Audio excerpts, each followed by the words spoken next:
Ariana Neighborhood, aka AB.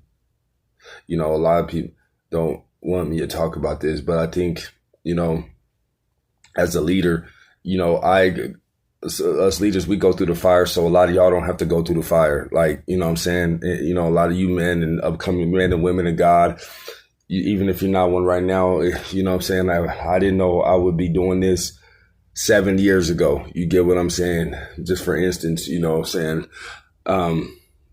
I thought I was going to be in the past life forever. You get what I'm saying? Doing what I was doing, you know what I mean? But God knows, you know what I'm saying?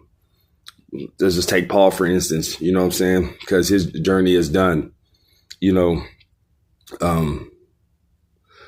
it's hard to accuse Paul now, you get what I'm saying? Because his journey is done. You know, it's in the Bible.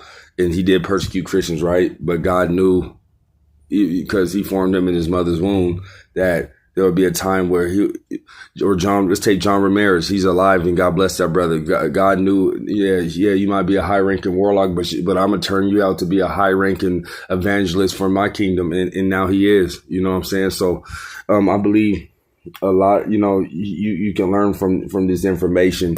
No one taught me this stuff. And this is what I'm saying in my last video when I talk about you have to watch out for Satan's counterattack. See, no one taught me about this, but because, you know, you perish for a lack of knowledge.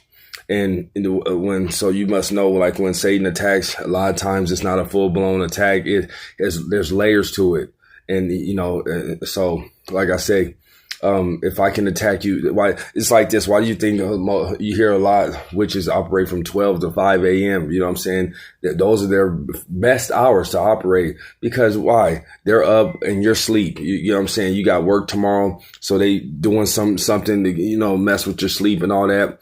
If they can continue that attack, you know what I'm saying? Then what happens? You wake up groggy. You know what I'm saying? You wake up angry. You wake up frustrated, and you gotta be at work in 2 hours. Bam. Hopefully next thing you know, you're late to work. You know what I mean? Now you got conflict with your bosses and your coworkers and stuff like that, or it messes with your performance during the day. That's why they want to mess with you early in the morning. So your performance during the day, you know, so you're kind of just always behind. You get what I'm saying? And then your family's asking you what's going on. You know what I mean? They're not too spiritually wise, and you know what I mean? What's going on with this and all that. You get what I'm saying? So what I'm praying is that God will help you and give you the strength, or put a hedge, or just fight at least the first attack, so you can deal with the the arrows that fly by day, and you know what I'm saying, and you know that Psalms 91 is talking about.